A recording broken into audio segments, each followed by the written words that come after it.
So we had an introduction to an exponential function, and we're going to talk a little bit more about a growth model, but before we do that, I want to talk just a little bit more about an exponential function.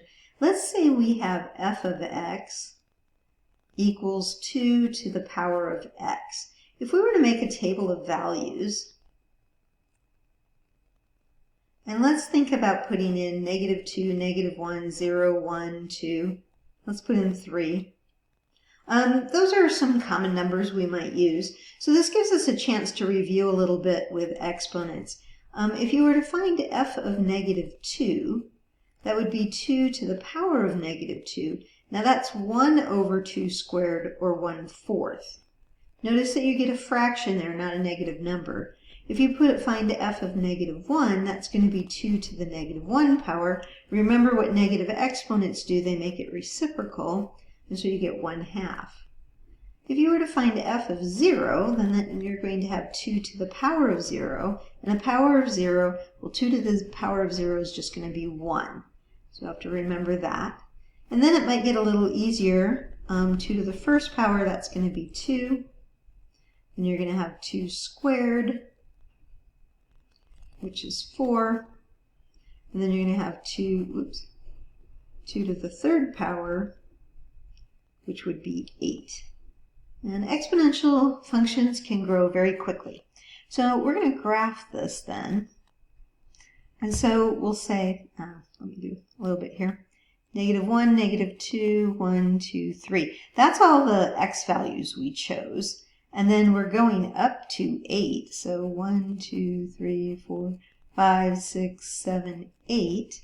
And now let's graph these ordered pairs. So -2, 1/4, -1, 1/2, 0, 1, 1, 2, 2, 4, and then 3, 8.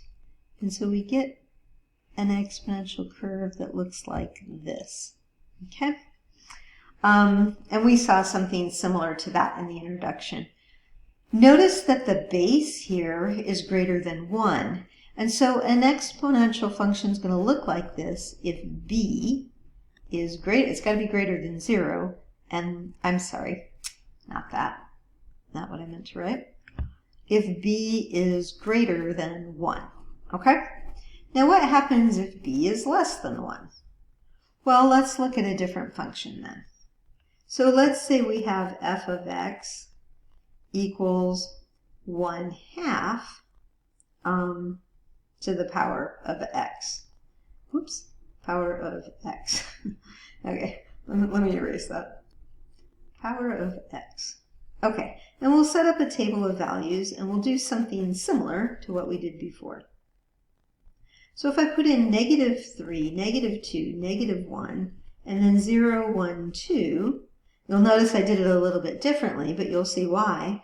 What happens when we're finding 1/2 to the -3rd power, it reciprocates, and so you get 2 to the 3rd power, which is 8. And then the same thing's going to happen when you have 1/2 to the -2. It's going to be 2 squared, which is going to be 4.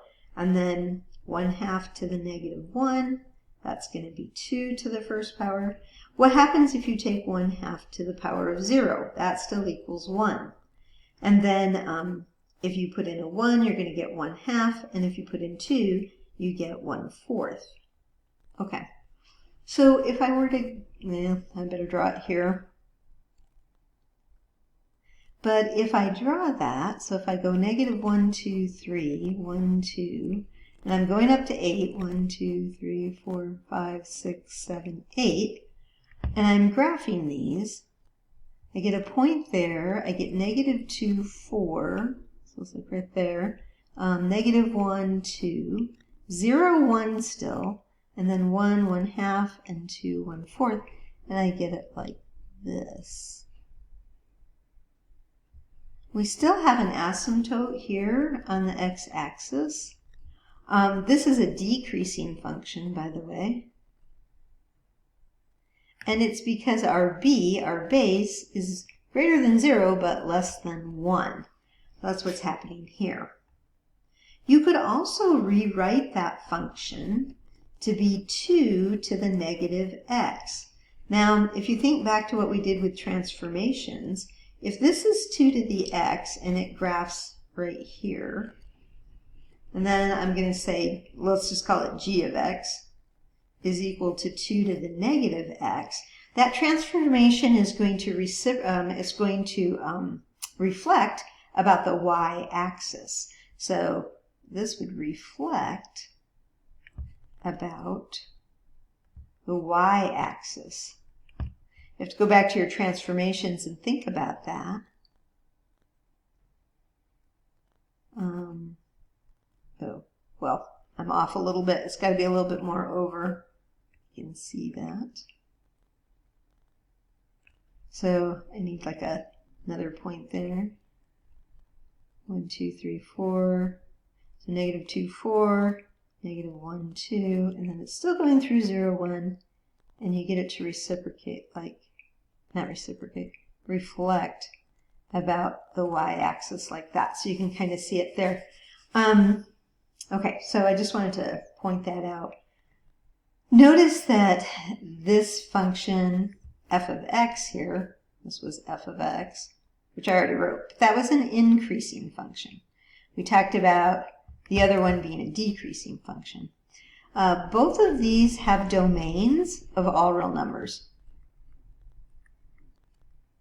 And the range for both of them is from 0 to infinity for both of the functions. Okay, so one's increasing and the other's decreasing. If we had another function, let's say we have negative 3 times 2 to the x power. Well, what is that negative 3 going to do? It's going to have a stretch, and it's also going to have it reflect about the x-axis. So we know it's going to go something like, well, we could get a table of values here, but the regular one was like this. So the other one's going to reflect and go, it's going to be steeper because of the 3, but it would go something like this. Okay? So this is dependent on A. If A is, I'll try to draw these better. If A is greater than 0, then you're going to have a domain, or a range, a range that's going to be in the positive portion, so 0 to infinity. But if A is less than 0, so a different case here on this new function we have, then the range is going to be from negative infinity to 0. Okay, this is going to reflect about the x-axis. And I think that's all I want to say about a growth model. Oh, let me just put the growth model up here. So the growth model looks like this, a, b to the x. Okay? A represents the initial amount of what you're working with. So if it's a population, the initial population. B represents the growth factor. It's growth if B is greater than 0, and it's a decay factor. Well, no. Yeah, it's not greater than 0. That's where I made my mistake. If it's greater than 1, it's a decay factor.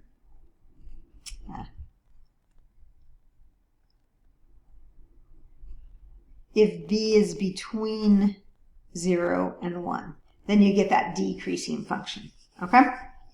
All right, so I think that's enough for that one. Long video.